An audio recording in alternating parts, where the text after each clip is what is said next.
Hello students.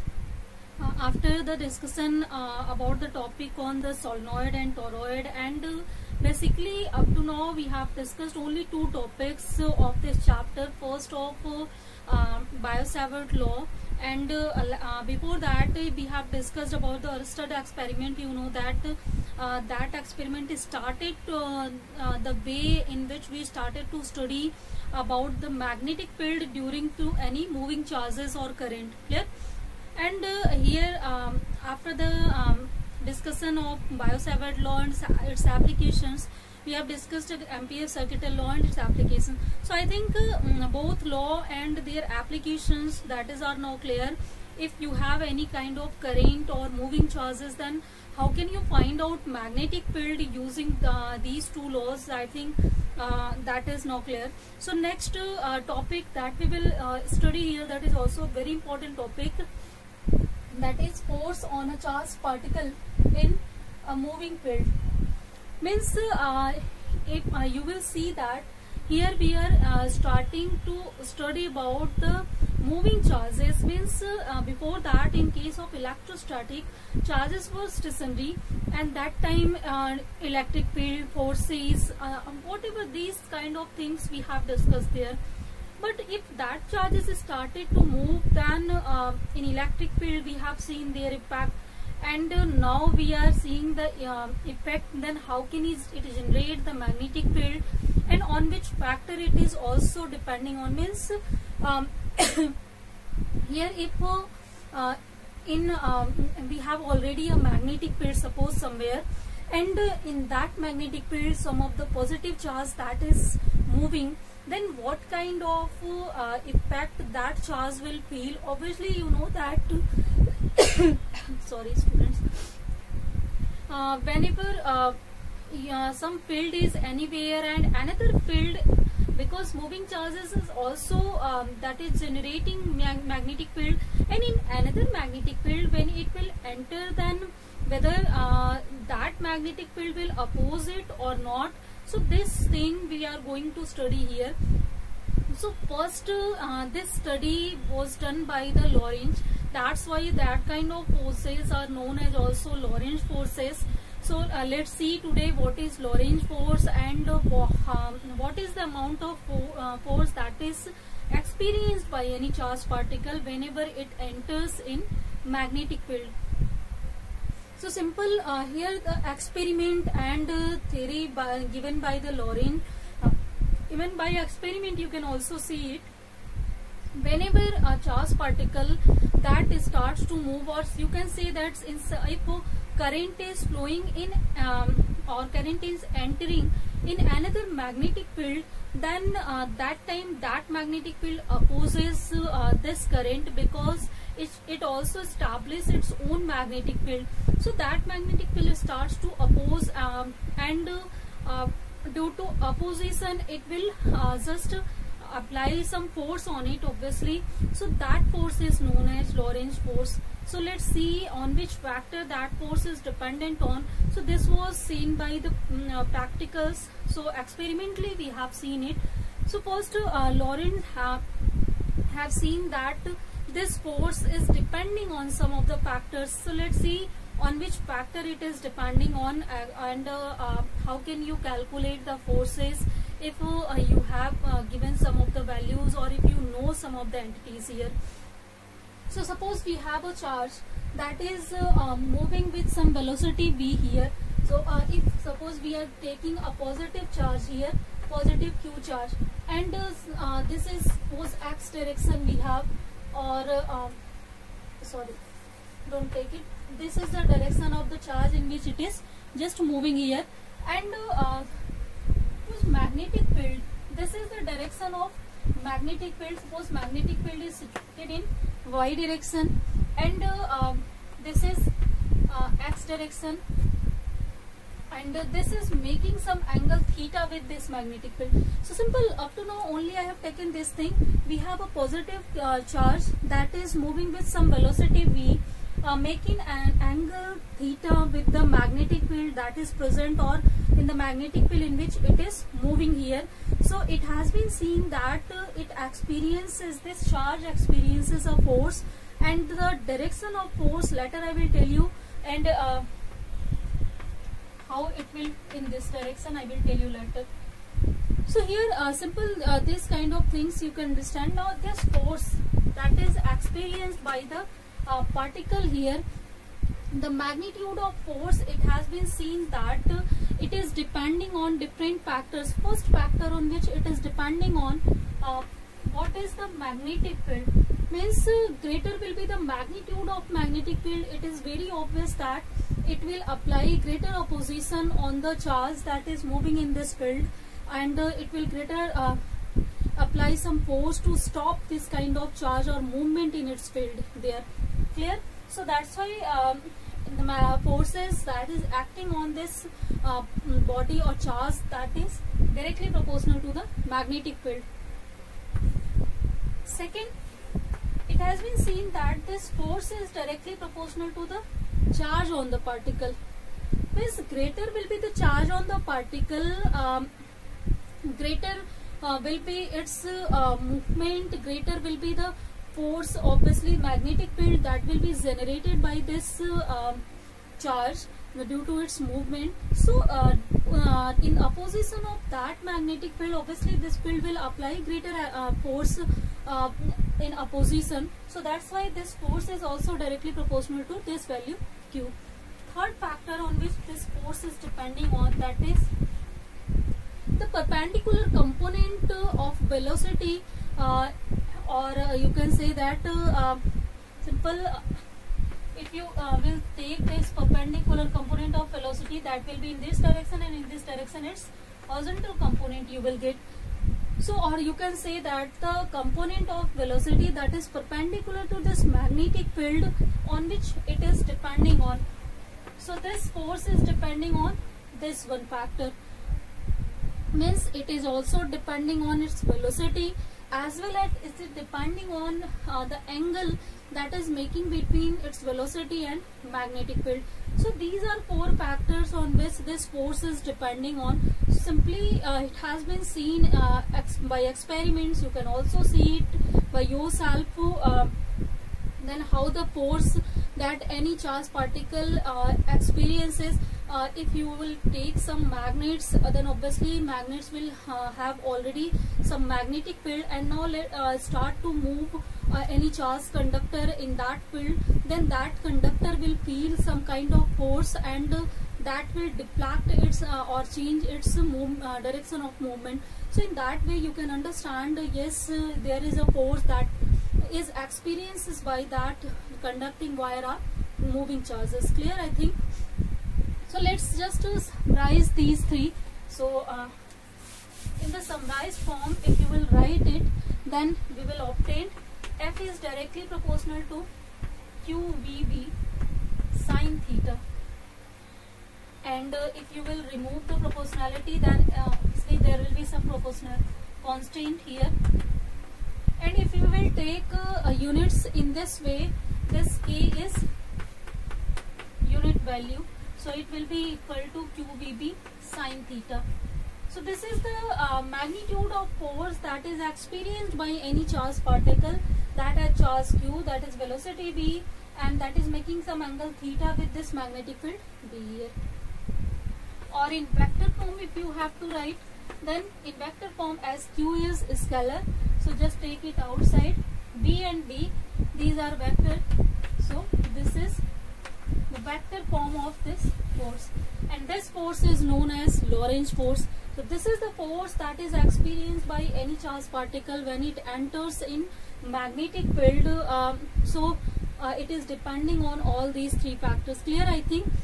Now here let's see some of the cases for this one, because it is depending on different things. Suppose we have a constant magnetic field here, and its velocity is constant, charge on the particle that is constant, then if it is changing the angle theta, whether the force is changing or not. So obviously you are seeing that it is depending here, so it will change. So let's see when it will experience maximum force, when it will experience minimum force, and what is maximum and minimum force that is experienced by this charged particle here.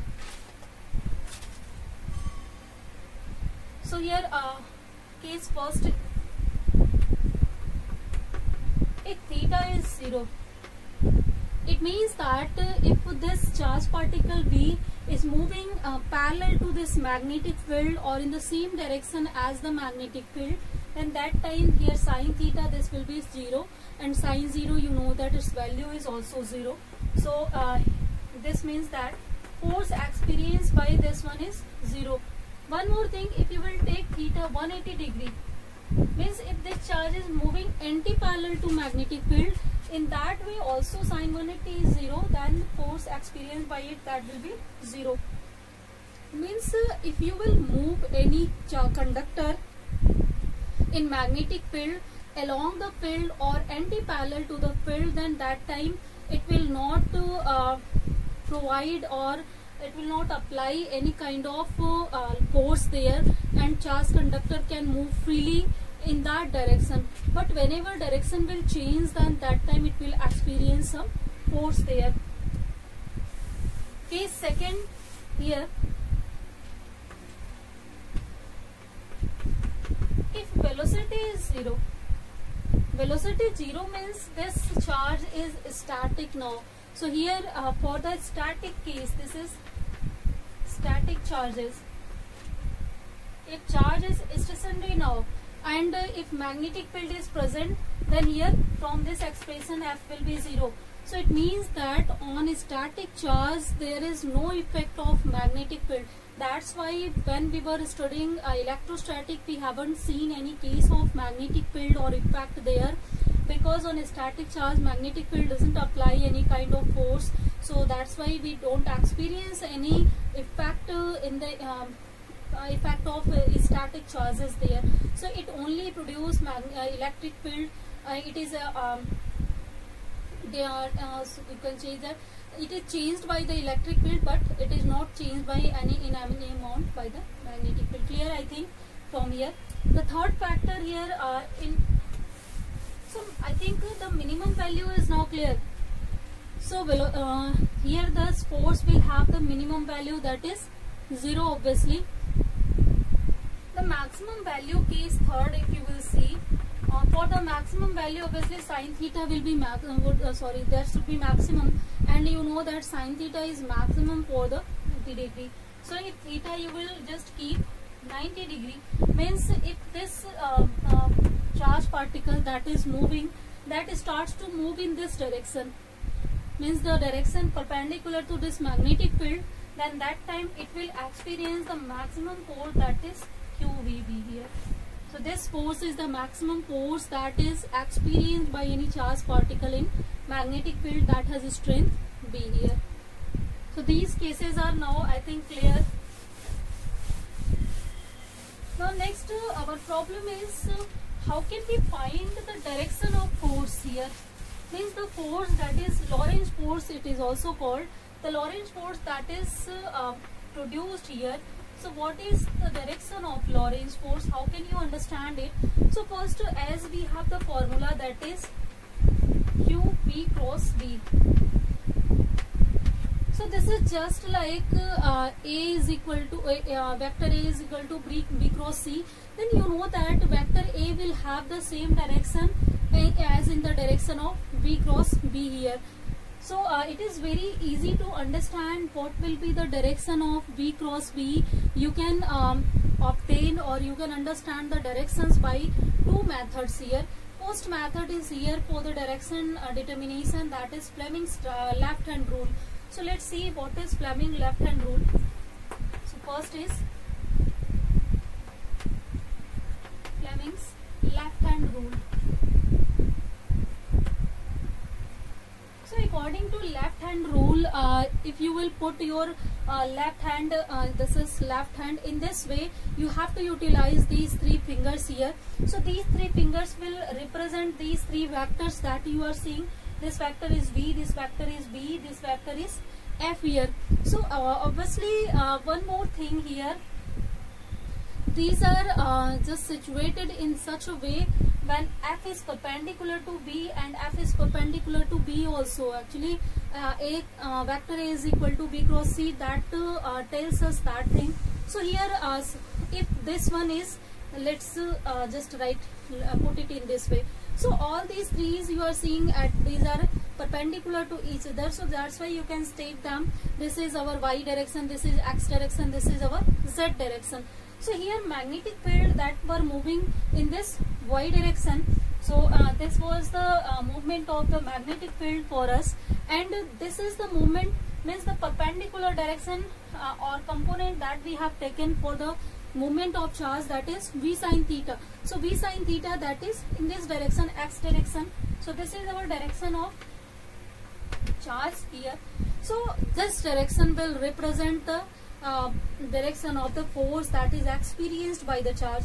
Means the charge particle will experience a force perpendicular to the direction of the movement of charge in this. Clear, I think.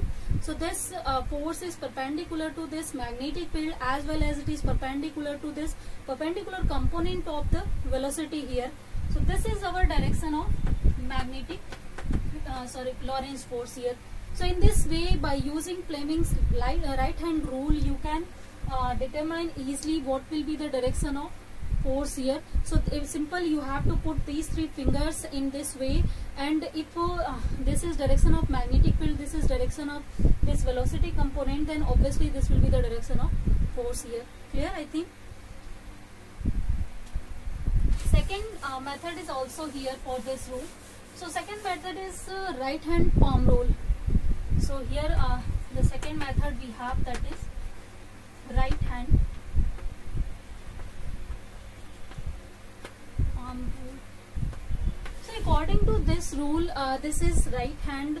So you have to keep your right hand in this way. So let's just see, in this way you have to put it. So if this thumb that you are seeing, this is the direction of current or moving charge, means this is the perpendicular direction of velocity here, and this fingers, the direction of fingers, this one, this is showing you the direction of magnetic field. Then the perpendicular direction to this one, means if you will see this direction here, means if you will just draw a line in this way, here you can see the direction of chalk here. So this is the direction of, this one is the direction of magnetic field here.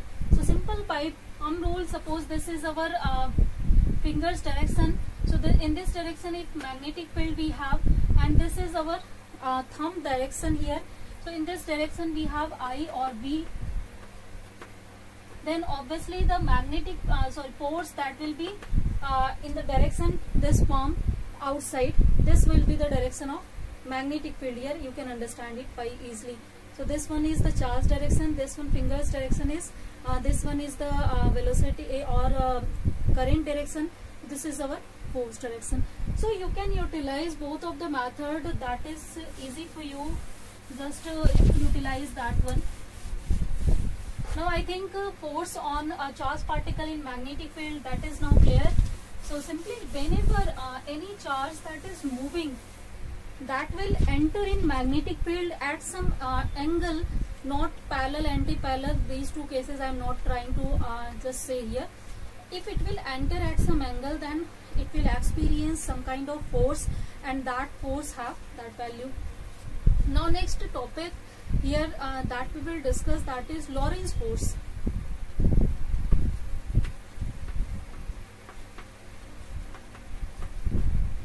So as just now I have told you, Lorentz has worked on for the detection of such kind of forces here that is experienced by any charged particle. So like we also know that if any static charge we have, means charges at stationary that we have, then that time static charge produces electric field around it, and in that electric field whenever another charge enter, then that charge also experience some kind of force, and that force we know that is electric Lorentz force. So Lorentz force is defined also for the electric as well as for the magnetic field. So first here one more thing that you have to keep in your mind, if charges are static, then they will also means suppose here if we have any charge q, then obviously due to this charge some of the field it will create here. In this field if another charge q1 exists, this is also stationary, then it will experience a force due to the field of this charge, and that force you know that is given by, sorry not, this is q into r here. Means q1 charge, this will if E electric field that is produced by due to this charge q here, then this will experience this charge will experience this force on this one due to the presence of electric field of this one. Similarly this charge will experience the force due to presence of this one. Suppose due to presence of this one here, the electric field that it is created by it, that is E1. So this charge will experience some force that is equal to q into E1.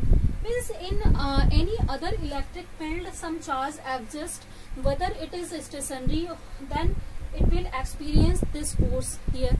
Second, if suppose this charge we have already and this charge is moving, means here if we will talk about the moving charges, so that moving charge enters in this static electric field, that time it again experience this force. Means static you can say that electric Lorentz force that produces static Lorentz force is experienced by both kind of charges, whether it is static or dynamic. So if it is static, means static charge is present in the field of other charge, and that will also experience electric field. And if moving charges is entering any field, then obviously it will also feel this kind of forces there. So this is also true for stationary and as well as for the moving charges. So this factor, small factor, that is very important factor here that you have to just understand here. So this force is known as in general, if you can write in this way, so this is known as electric Lorentz force. Now second, just now we have discussed if any charged particle that is entering in any magnetic field, then it will experience some force, and that is known as magnetic Lorentz force. Means due to the presence of magnetic field that is experiencing that force, and that force is known as, you can write is by Ft. So this is given by QV cross V here. Just now we have discussed it.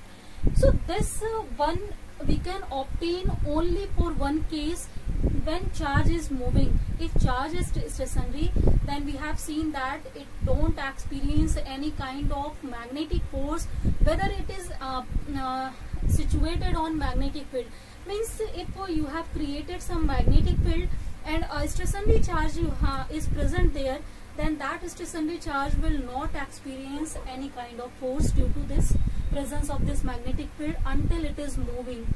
So that is the first necessary condition, it should move, then it will experience some magnetic field, because you know that moving charges create magnetic field, stationary charges don't create magnetic field. So whether additional magnetic field is not present, then why this magnetic field will offer any kind of resistance there?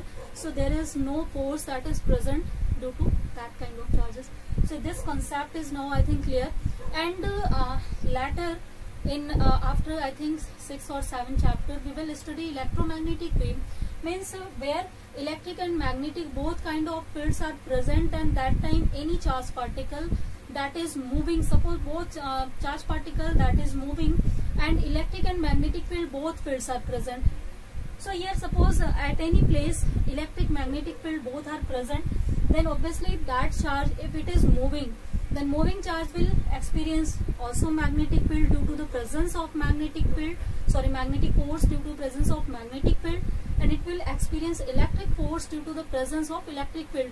So that time the net force that is experienced by it, that is equal to QE plus QV cross V. So this is known as electromagnetic Lorentz force.